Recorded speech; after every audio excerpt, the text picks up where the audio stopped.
Hello, Blue Jays fans, and welcome to Sunny Side of the Dome. I'm your host, Karen Soutar, and I'm here to talk some Blue Jays baseball with you for the next half hour or so. Sunny Side of the Dome is brought to you by Jays from the Couch. We normally stream live on Thursdays at 6 p.m., but for this week as well as next week, we're on a special day and time, Wednesdays at 6 p.m. Darn those scheduling conflicts, but they happen. Life happens. But you can find us if you're tuning in live on Jays from the Couch's Facebook page, Twitter page, or YouTube channel. And if you are tuning in live and you think of a question or comment, that's great. Please do send them all in. I think it makes the show just that much better, having the listener interaction and so forth. And if you're not tuning in live, but you still want to see what I have to say about the Jays this week, then no problem. When you're ready for us, we're ready for you. You can catch the archive version on any of those aforementioned medium, Facebook, Twitter, or YouTube. And as of a few weeks ago, there's a new option. Now we are available to download and listen to as a radio podcast, the same as the main Jays from the Couch podcast always has been. And speaking of which, if you like the content at Sunny Side of the Dome, there's lots more where that came from. There's the main podcast, which is Monday nights at 6 p.m. That's hosted by Shaun Doyle, Jays from the Couch's senior editor, founder, and he's always got lots cooking. Other people and their viewpoints, which often includes me, usually includes me, and lots of interesting stuff there. The fake news segment, different guests, and lots worth tuning in for, listening, watching, and all that. And the other show that you should definitely tune into if you haven't been is the On Fact Circle. That's Tuesdays at 6 p.m. That's hosted by my Jays from the Couch colleague, Steve Feck, who's as unique as they come. He has a world of experience in professional baseball in different capacities. He's smart. He's funny. He has a unique viewpoint about all things Blue Jays and baseball in general. So definitely check that out if you haven't been. The On Fact Circle, Tuesdays at 6 p.m. And hello, Blue Jays fans. Here I am, a tiny bit earlier than normal, but that's fine. So how's everybody doing? Happy Wednesday evening. And hi, Matt. Yes, I hope you're doing well. I am, and I hope you are too. Thank you for asking. And hope that all Blue Jays fans are feeling a little better today than we all were a few days ago. It is certainly better to be in the position to sweep a team than it is to be swept by a team, especially, unfortunately, as we all know, every year there are good teams, there are contending teams, and there are other teams that are rebuilding or just they went out and tried to win, and what they put together just really didn't work out. So it was unfortunate to not gain any ground, and if anything, to lose ground on the weekend to the Anaheim Angels. Fortunately, the Jays seem to have bounced back, playing some better baseball now, have won the first 2 out of 3 against the Chicago Cubs, and hopefully we'll sweep today, but we'll find out starting in about an hour from now. And in the meantime, I'm here to tee it up for you and talk about what's going on. So, leading off as always, in the last week, there actually haven't been all that many transactions by the organization, and that's not really a huge surprise because the trade deadline has passed.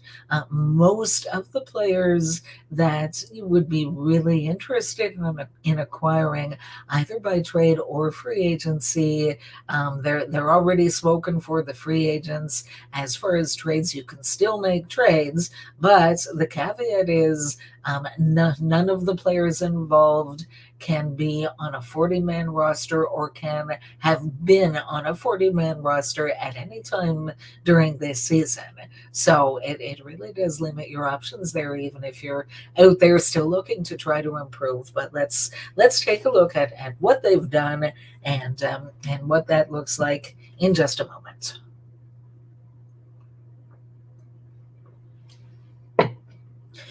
Okay, so Taylor Saucedo, left-handed relief pitcher. He's been officially sent to AAA Buffalo Bisons on a rehab assignment, and I certainly wish him all the best. He's had a bit of a mixed bag with the Toronto Blue Jays. He actually started last year, part of the season, played in 29 games, pitched in 29 games, and he was so. He wasn't great, but he wasn't terrible either. Last year, he had a 4.56 ERA. He actually had a fairly decent spring training this year, and I remember thinking because Saucedo, excuse me, is a left-handed pitcher, and comparing him to Ryan Borucki, as much of a fan as I still am of Ryan Borucki, Borucki just wasn't pitching well, and Saucedo really outpitched him in spring training.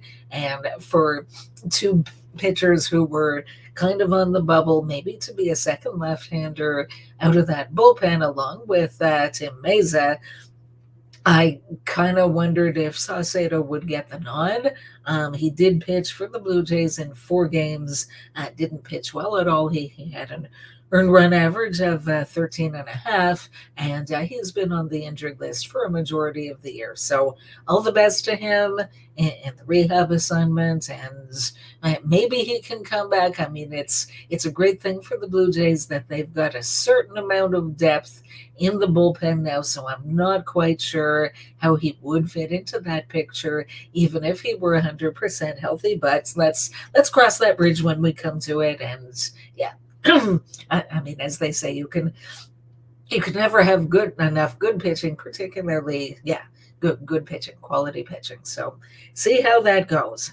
Um, Another transaction, actually, just today there was a trade that was reported, and again, it's a minor leaguer for a minor leaguer, and neither of which have been on a 40-man roster this year, so it's still permitted within the rules. So the Blue Jays sent right-handed pitcher Vinny Natoli to the Philadelphia Phillies for catcher Carl Ellison. So I hadn't heard of Ellison. Not much of a surprise there. I took a quick look at his numbers. So this season, he's 27 years old, firstly. He's played in 47 games between A-ball and AAA, and his hitting numbers, really nothing to get excited about. He has a 427 OPS, and that's in the minor leagues. So my guess is that they acquired him more as minor league catching depth than anything. Because I mean, you've also got in AAA, you've got Zach Collins and you've got Gabriel Moreno, and both of them are on the 40-man roster. Both of them have seen time in the majors with the Blue Jays this season. And although it doesn't appear to be the immediate plan to call either of them up anytime soon, you never know. We could get a look at one or both at some point this season, in which case they need somebody to catch in the minors. So, well, welcome to the Blue Jays organization, Carl Ellison. All the best to you. And so a little segue there. So when I said that there doesn't appear to be in the immediate plan to bring up either Collins or Moreno, so what's the date today? Today is August the 31st. What follows August the 31st? September 1st. What happens on September 1st? MLB rosters expand. So currently you're allowed a 26-man MLB roster with a maximum of 13 of those being pitchers. As of tomorrow, you're allowed to expand that roster and add 2 more players. Only one of them can be a pitcher. So we're talking 1 pitcher and 1 position player. And it was announced 2 days ago that the Toronto Blue Jays have claimed outfielder Bradley Zimmer from the Philadelphia Phillies.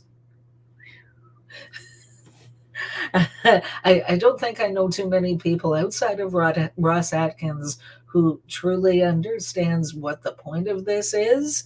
I mean, they had Bradley Zimmer just a few weeks ago, he was DFA'd because he doesn't have any minor league options, and George Springer was ready to come off the IL. They needed a spot, and they looked up and down the roster and decided that he was the most expendable. And again, because he doesn't have any options, they had to DFA him in order to clear the spots in the 26-man roster. He was claimed by the Philadelphia Phillies, and wish him all the best and all that. Well, now he's back. So they never did fill the spot on the 40-man roster. There was a vacant spot, so he just kind of slid right back into his spot there, interestingly. I mean, what has he done since he's been with the Phillies? Well, he did appear in 9 games. His hitting numbers were slightly better than they were with the Jays. With the Jays, he had a 446 OPS.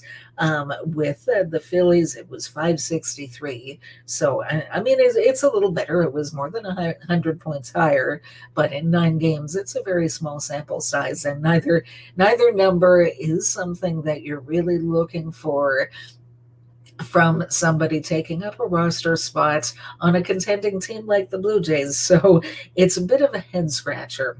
One thing that I did want to comment on that I was actually and am actually fairly impressed by, and that is the Blue Jays, whether it's Ross Atkins or whoever's brainchild this was. I'm impressed with the creative use of roster management, and I'll explain what I'm talking about there. So forget for a second that we're talking about Bradley Zimmer, whose ability on a major league team we might kind of question. This is someone that, let's call him Joe Blow, and he was DFA'd by another organization, and for whatever reason, the front office deemed that this is somebody who might be able to help the Toronto Blue Jays. So they claimed him back on 2 days ago. So now one thing that I've always heard that's never really stuck that much in my mind, but I've been a baseball fan for long enough, and I've heard this for long enough. So when one organization acquires an external player, be that by trade, free agency, or whatever, the new player has up to 72 hours to report to their new organization. So why is that significant? Because, as I've already mentioned a couple of times, Bradley Zimmer does not have minor league options. So I thought, okay, they claimed him.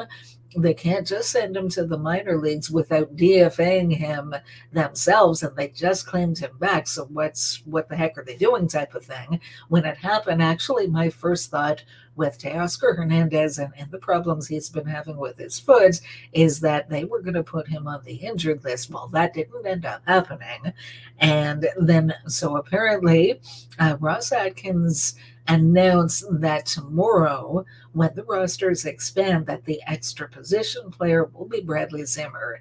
They took the 3 days, the maximum 72 hours, to basically have Bradley Zimmer in a holding pattern, knowing that he was rejoining the Blue Jays major league roster tomorrow on September 1st. So I thought that was a very clever way of doing what they wanted to do. Again, bringing back Bradley Zimmer. He hasn't been much of a hitter in Major League Baseball. We know what his skill set is. He's very fast. He's a very good outfield defender. He can pinch run. He can come in. He can come in defensively when you've got a lead, and he can pinch run when you don't have a lead, when it's either tied or you're trailing and you need to get yourself some more runs. I mean, I thought they, at least as far as the outfield defense went, I thought they kind of took care of that by picking up Jackie Bradley Jr., and now they've got 6 outfielders. So there's George Springer, who, as we know, he doesn't play in the outfield every day when he plays. He spent some time at DH, but they've had him back in center field. He's playing there tonight, played there in 2 of the previous 3 games. So, I mean, he is an outfielder a good bit of the time. They've got Lourdes Gurriel Jr., they've got Teoscar Hernandez, Jackie Bradley Jr., Ron Montapia, and now they've got Bradley Zimmer back. I mean, had they asked me, which they didn't, but I might have said, you know what, why don't we give Otto Lopez a look? Because he is actually, for the last month and a half, he has had some pretty eye-popping numbers down at AAA. So, I mean, he got off to a bit of a slow start with the bat. He's very much turned that around. We really haven't seen him hit in Major League Baseball. There wasn't the opportunity. The Blue Jays have more established players, and it's not like it's a rebuilding season where they can take a good look at Otto Lopez. They want to win, and they want to go with who they think gives them the best chance to win. But to me, I'm thinking Lopez maybe could help them out with the bat. We know what Bradley Zimmer, his skill set, what it is and it isn't. Otto Lopez, maybe they could give him a chance or could have given him a chance. I mean, again, there's 3 outfield positions, there's 4 infield positions. I'm not even counting catcher, which is technically an infield position. But first, second, third, shortstop, there could be room for Otto Lopez. But anyway, that's not the way they're going, at least not yet. Will he get another look this year? Well, that remains to be seen. Excuse me just a moment.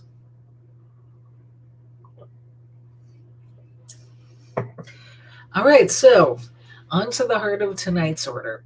And I want to look at the Blue Jays, where they are in the season.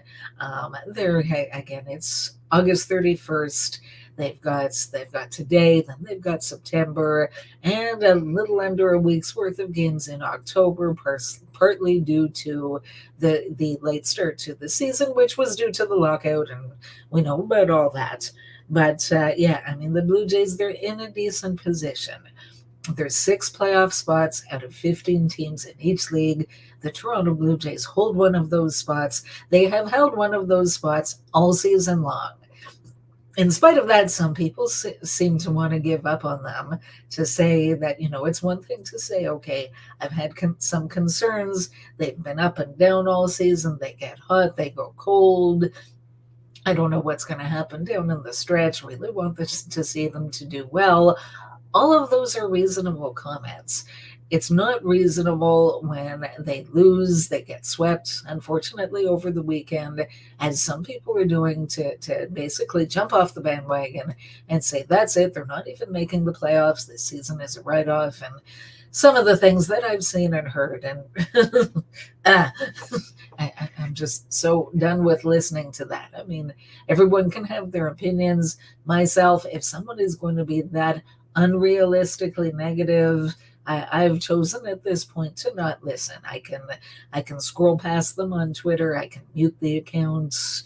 I can even block the account if it gets to be too bad. But so yes, the Blue Jays are in a decent position, and as well, would they like to move up in the wild card standings, assuming that they're not going to catch the Yankees for the division lead. And you know what? There's still an outside chance.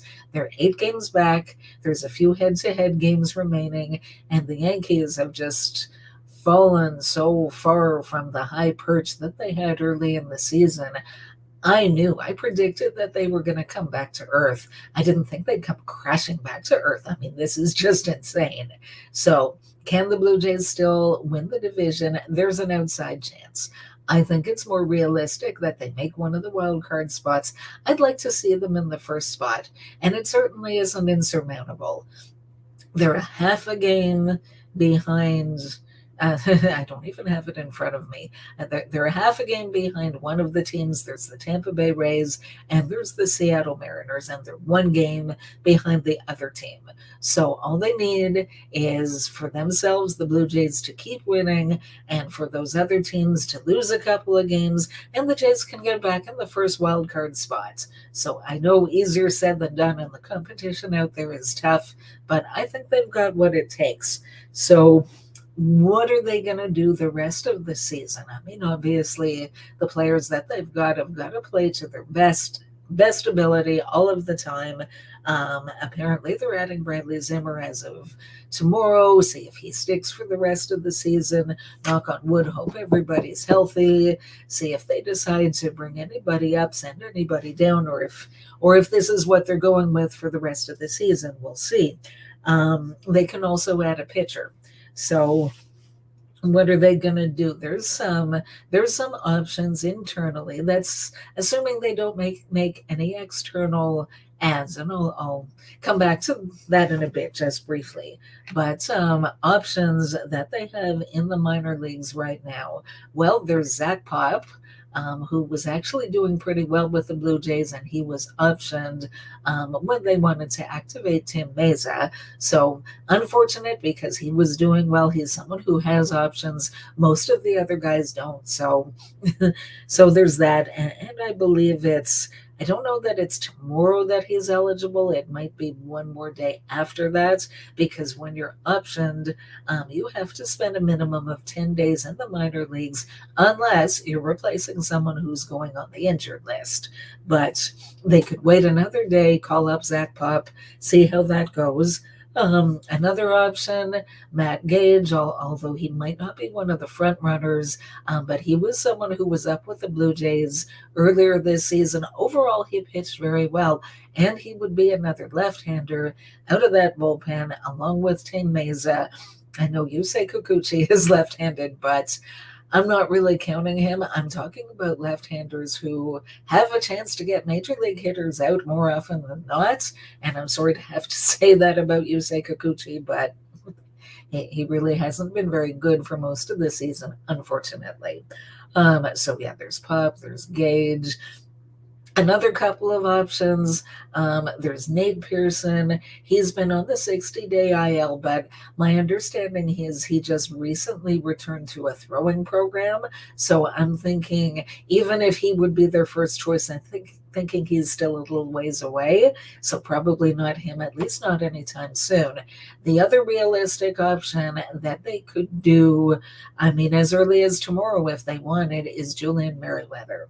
So Julian Merriweather has actually been on a rehab assignment for some time, and he's really been quite dominant at a few different minor league levels.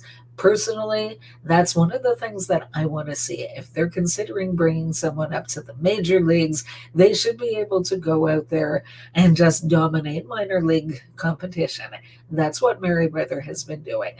Now, one of the wrinkles with Merriweather, other than his health, and he just can't seem to stay healthy, which is unfortunate because he's got talent, but he's on the 60-day injured list. So they can absolutely activate him. But to do that, they would need not only a spot on the major league roster, they'd have to get him back on the 40-man roster. So a number of different ways that they can do that. I was looking down at the roster and some guys that are on the 40-man roster that are not on the major league roster, possibly some candidates to be DFA'd. So one of them is Hagen Donner. He has a 4.91 ERA at Double-A. He's 23 years old, has never pitched in Major League Baseball. Another one is Foster Griffin. He is a little bit older. He's 27, a left-handed pitcher. He's pitched this season 5 games with the Kansas City Royals before he was DFA'd, and the Blue Jays claimed him or traded for him. I think it was a waiver claim. Struggled in the majors, had a 12.46 ERA, has been much better actually in the minors. A very fine ERA of 1.96, but I mean, maybe look at a couple of those guys, see if you can try to sneak someone through waivers, DFA them, keep them in the organization if you can. A couple of other candidates that have really been on the bubble as far as results in the majors. Thomas Hatch, he was with the Blue Jays, the major league team, for 1 game earlier this year. Really didn't go well. Second game of a doubleheader. Yeah, he was just shelled. Now Hatch isn't all that young either. They got him in a trade a few years ago. He's 27 years old, and even at AAA, he's kind of struggled. His ERA is close to 5. It's 4.86. So I don't know, maybe one of them. Casey Lawrence, he is also, I didn't realize that he was up there age-wise as far as a major league player goes, or someone aspiring to be a major leaguer. So he's 34 years old.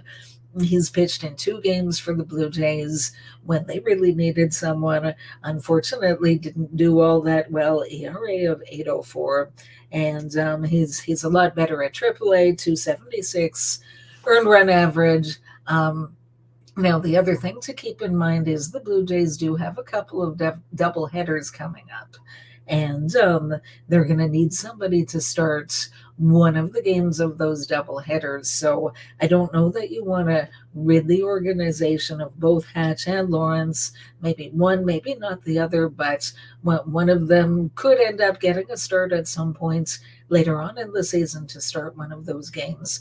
We'll see about that. Excuse me, just a moment. So yes, just quickly, hi Matt. Has Schneider done anything to convince you that he is or isn't the next long-term manager?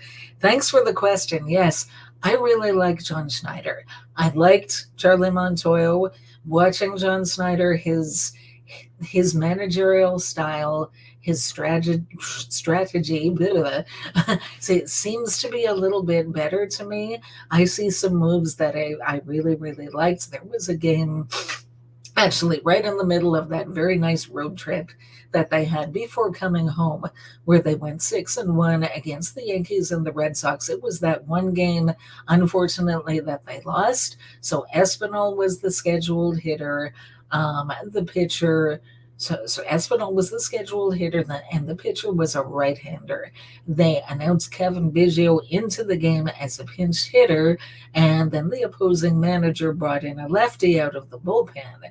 John Schneider pinch hit for the pinch hitter and sent in George Springer. And at that point, it's the offensive team that has the final word, that when you make a pitching change, that pitcher has to stay in the game unless he gets injured. So I thought that was a stroke of brilliance. It did work to a point. Springer did get a hit. They didn't score. If I remember, I think they tied that inning, but then went on to lose the game. Anyway, that one game that they lost on the road trip. But yeah, it's moves like that I really like John Schneider, and yeah, interested to see what other fans think. I would like to see them give him a chance, maybe a 2-year contract, and also I'm sure they're very closely watching the rest of what happens this season, assuming the Jays make the playoffs, how far they go, what he's able to accomplish being at the helm in that way. So yeah, it's all very interesting. So just quickly before I move into Through Blue Jay Colored Glasses, so the other thing about today is there is another deadline at 11:59 p.m. tonight, and that is for teams that have a chance to go to the playoffs.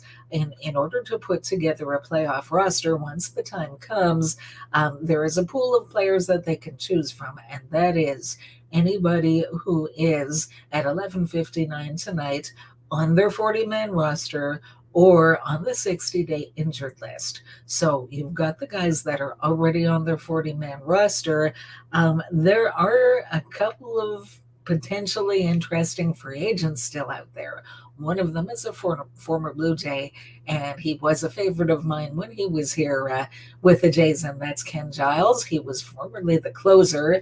Unfortunately, he left the Blue Jays needed Tommy John surgery, was picked up by the Mariners. Of course, you have your year off, give or take. And then he was with the Mariners earlier this season.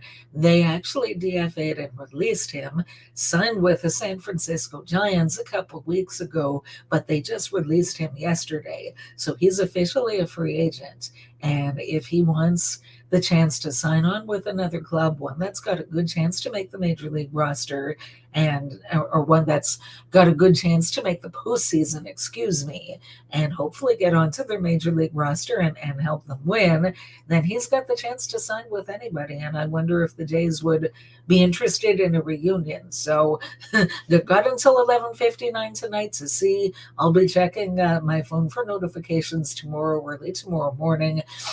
Also a position player, outfielder Michael Conforto. He's a free agent. Unfortunately, he had shoulder surgery earlier this season. His agent, Scott Morris, swears that he'll play again this year. And again, he's got until 11:59 tonight to sign with a roster, assuming that it's someone who would want to make the playoffs. So Conforto has had a good career previously prior to the injury. He's an outfielder. He's a left-handed hitting outfielder. He's done quite well over his career. So is he healthy enough to help a contending team at this point? Maybe we'll find out whether that'll be the Jays or not the Jays, maybe somebody else.